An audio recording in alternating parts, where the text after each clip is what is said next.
So just like everybody else has been caught up with Super, everybody's been waiting for this point to happen because we knew that there was going to be another world tournament that was eventually going to happen after the Champa tournament between Universe 7 and Universe 6. So we finally get here to the point where we're at episode 78. Episode 77 is when we have the actual tournament introduction, but now we actually have things getting put into motion, and we know that there's going to be fights and stuff next episode. So I'm very excited. What's up, everybody? It's Kami, and welcome to a Dragon Ball Super review. This is the review for episode 78, I think. The one that came out? Yeah, 78. The Gods of Universes in shock, losers erased in the Tournament of Power.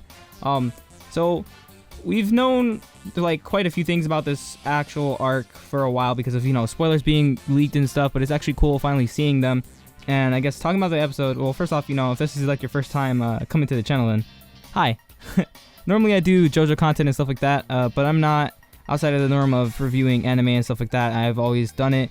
I've always talked about anime and stuff, so, you know, we're going to talk about Dragon Ball Super episode 78 today. So, you know, if you guys are new, go ahead and feel free to subscribe. I upload on Mondays, Wednesdays, and Fridays for sure, but I'm probably going to be having daily uploads from now on, just to, you know, kind of push things forward.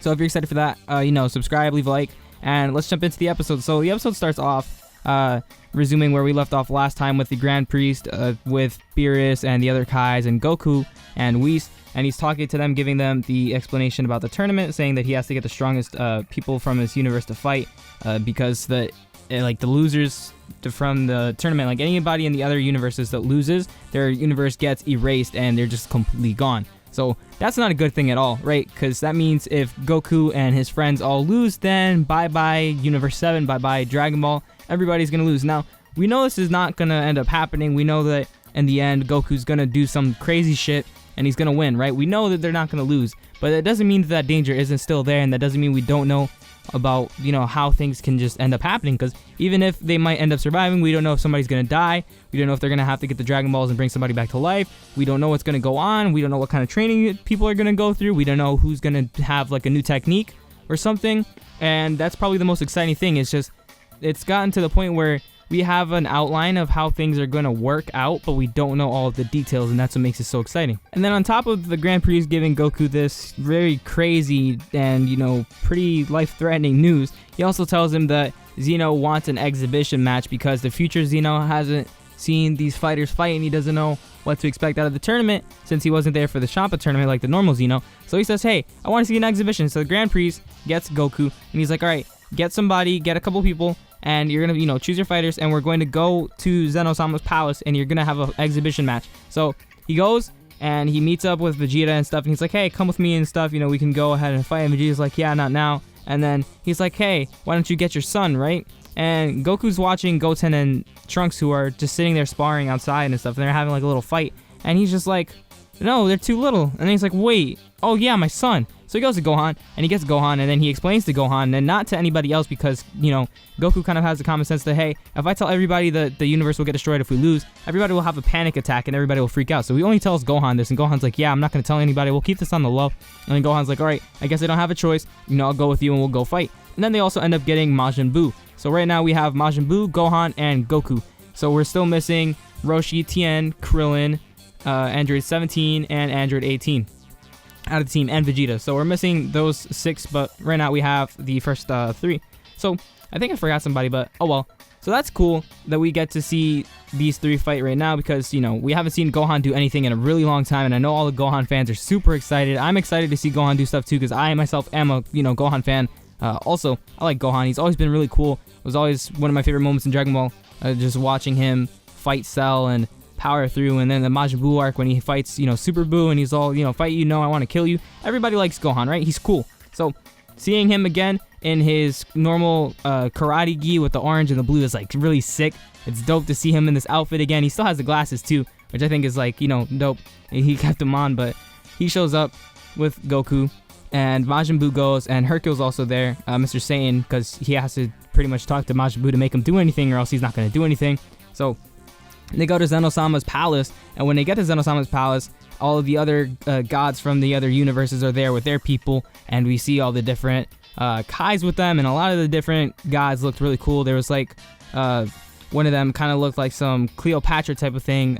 She was like a goddess. There was one that looked like a giant robot, kind of looked like Robo from Chrono Trigger, and that's where I just love seeing Akira Toriyama's art style with these designs, because I like Chrono Trigger, I like Dragon Ball, I like Dragon Quest, and when I see these monster designs and these robots and all these crazy creatures and things that Akira Toriyama draws in like Dragon Quest, it's really cool when you see these things being implemented into his other things that he's worked on. So seeing these new designs and these Wolfmen, which is the people that they're fighting from Universe 9, right now their crew that they're going to fight is a bunch of like wolf people. It's cool to see that these like monster-esque designs are back, and I really like that. And also, we haven't seen anything related to, like a wolf or like a fox type of person since pretty much Dragon Ball, aside from Yamcha's Wolf-Fang Fist, because in the original Dragon Ball anime and the manga, we had the fight against Wolfman, or Man-Wolf, whichever one it was, the guy that was, a wolf, and Roshi used Krillin's head to trick him into thinking that it was the moon so that he could transform back, and that was just, good Akira Toriyama comedy. That was some funny shit. But it's cool to see that they have these wolf people back here, and the first opponent that we have is Basil, who's going to be fighting Boo in the next episode, because of the preview we have Universe 9's Basil versus Universe 7's Majin Buu. And Basil is a fighter that likes to kick a lot. They've pretty much been emphasizing that since he started fighting, and they show that more in the preview. He was pretty much just kicking Boo's ass left and right, and literally kicking him, not even like punching or anything. And in the preview, Goku's like, hey, Boo, you gotta be serious. The universe is in danger because of this. So it ends off with Boo like smirking on the floor. So Boo's gonna do some crazy shit next episode. I don't know if he's gonna finish it off in the next episode or if it's gonna go into episode 80 and then the fight is gonna end. But I'm hoping that this fight is just like a one episode type of thing and we can move on to the next fighter. So that'll be pretty exciting. But overall, the episode was really good. I really enjoyed it. I definitely am, liking this new, art direction that they're using for Super, because this episode and last episode have looked different compared to some of the other ones, and, it just comes to them having different people animating it and stuff. But I like this, I don't know, this aesthetic behind it with like the different line work and stuff. I think it looks really good. So the episode looked great, sounded great like always. It was really exciting, and it's a really good setup episode for them to jump right into the tournament. Considering it's only been one episode since they announced the tournament, they literally are jumping right into the fights already, and I'm so excited because I just love the tournament arc aspect out of, any series. I've always loved the Tenkaichi Budokais in all of Dragon Ball, from the beginning of Dragon Ball to Dragon Ball Z. I've always loved seeing the World Tournament. Always love these fights, alright? And the Hunter exams in or not the Hunter exams, the Heaven's Arena and Hunter x Hunter, they have like this tournament setting. And Naruto, we have the Chunin exams.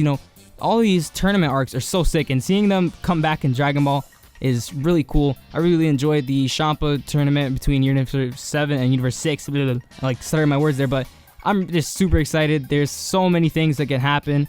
Let me know what you guys think down below in the comments about the episode. Tell me who you're excited to see come back and return. What do you think is going to happen between fights? Who do you think is going to fight who? What are you guys expecting from the different universes? How strong do you think some of these guys are going to be? Let me know. Once again, if you're new to the channel, go ahead and feel free to subscribe. Leave a like if you enjoyed the video, and I'll see you guys next time. Peace.